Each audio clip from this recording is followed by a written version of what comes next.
Okay, so we're going to break down what Nigeria's whole situation has been at the Tokyo 2020 Olympics so far. Now, you may have seen some things on social media, about, some Nigerian athletes not being able to compete, and this is what that was about. So 10 Nigerian athletes were barred from competing in this year's Olympics because of non-compliance with the AIU's out of competition drug testing. So basically what that means is the Athletics Integrity Unit runs the anti-doping program for the Olympics, right? They make sure that all the athletes are clean and nobody's using any drugs or steroids or things like that. Anyway, essentially the AIU requires that athletes, undergo a series of tests before they go to the Olympics. And it's not the job of the athletes to organize those tests. It's the job of their country people to make sure that they put the athletes through the adequate tests so that they are ready and prepped to go by the time it's time for Olympics. So trust now, your country did not do their job. The Athletics Federation of Nigeria just did not put the athletes through the proper testing that they were supposed to. And so these athletes prepared for 4 years and went all the way to Tokyo to represent their country,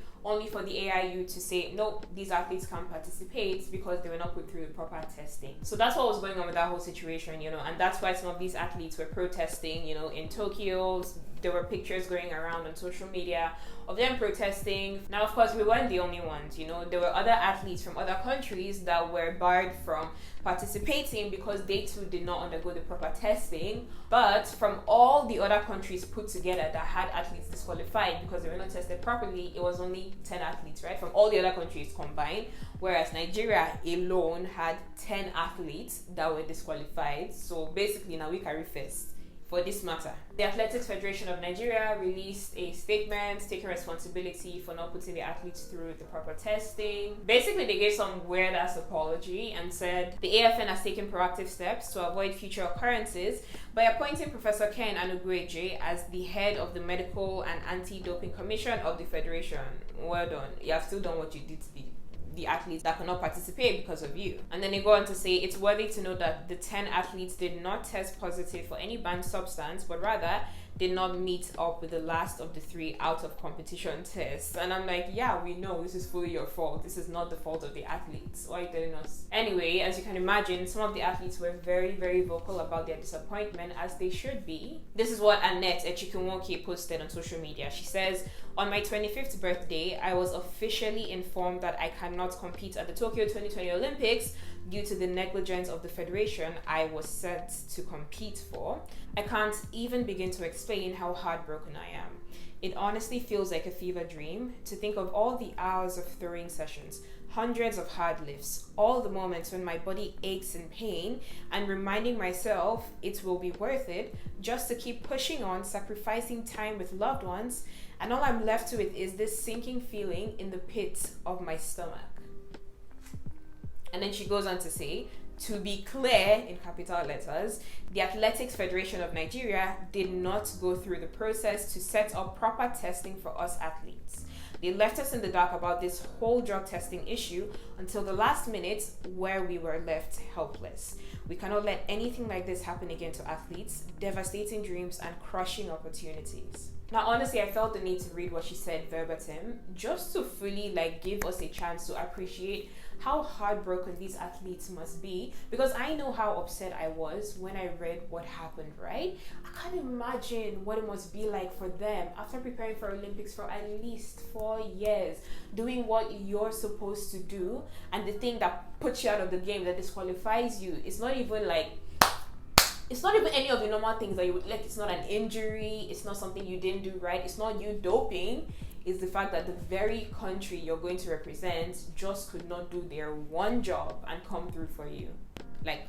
Bare minimum. Anyway, that was the first big bit of disappointment that Nigerians felt regarding the Olympics, right? Now let's talk about a few other things. Now, unfortunately, Blessing Okagbari has been handed a ban from the Olympics because she failed the drug test. Divine Oduduru, our guy, unfortunately was disqualified from the 100 meters men's event because of a false start, which a lot of people feel was bullshit, but anyway. Now, Chukwuebuka Enekwechi put Nigeria in the men's shot put finals, right? Which is amazing news. We're all so proud of him and all of that.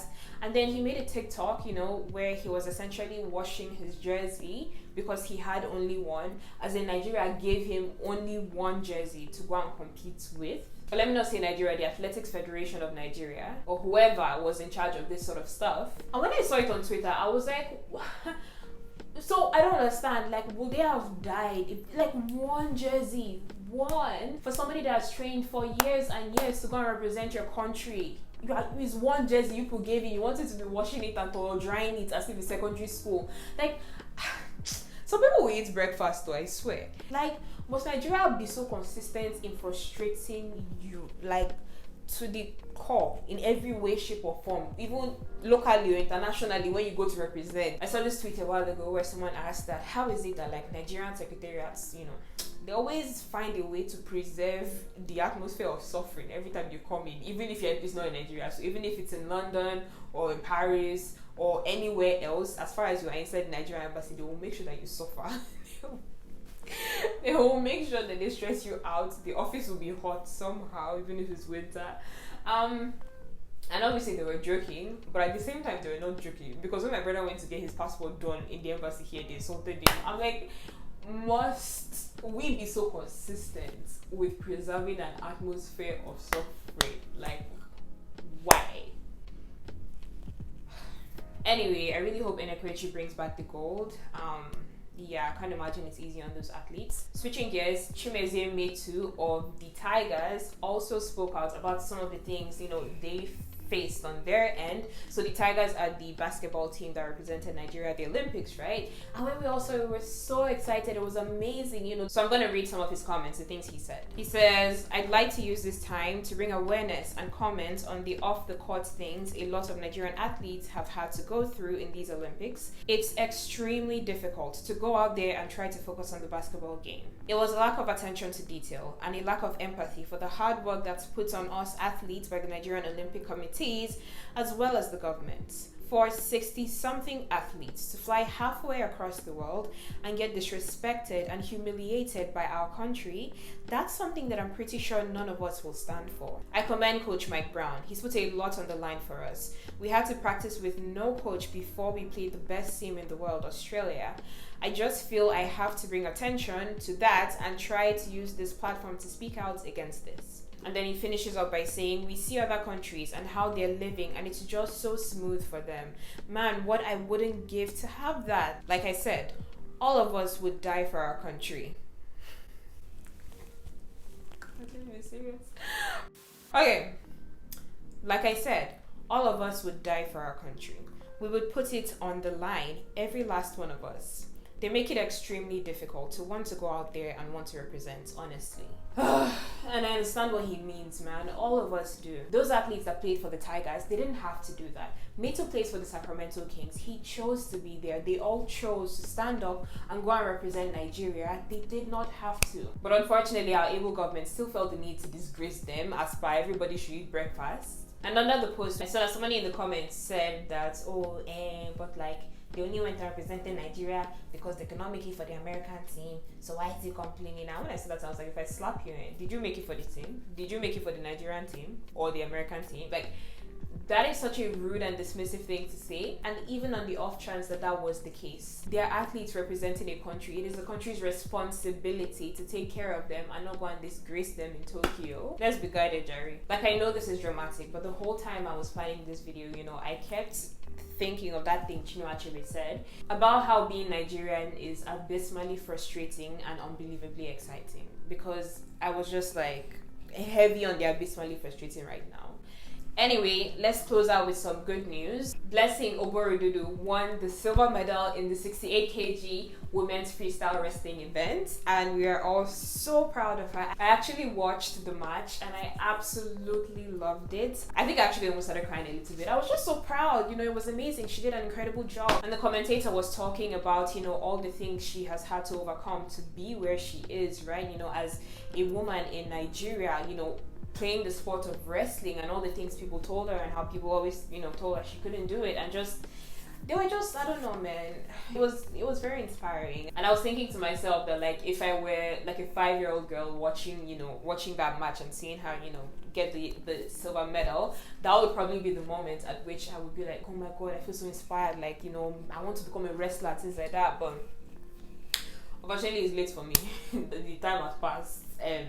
Yes, but yeah, it was amazing and it was beautiful and I almost cried. I loved it.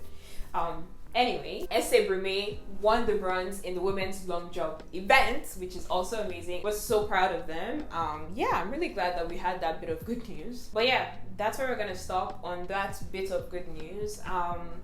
Yeah, honestly, I think I've said the word like frustrating like 10 times in this video so far. It's God that help Nigeria. I just feel like Nigeria's enemies should relax, because this whole Olympics, it just felt like one thing after another. Yeah, we should pray for your country. I do want to say thank you to the athletes that went out to represent us, those who were able to participate and those who were not. I can't imagine what this whole experience must have been like for them. I hope they know that we love them and we appreciate them going out there to represent us, despite the embarrassment that they've been put through because of our country. I hope they know that.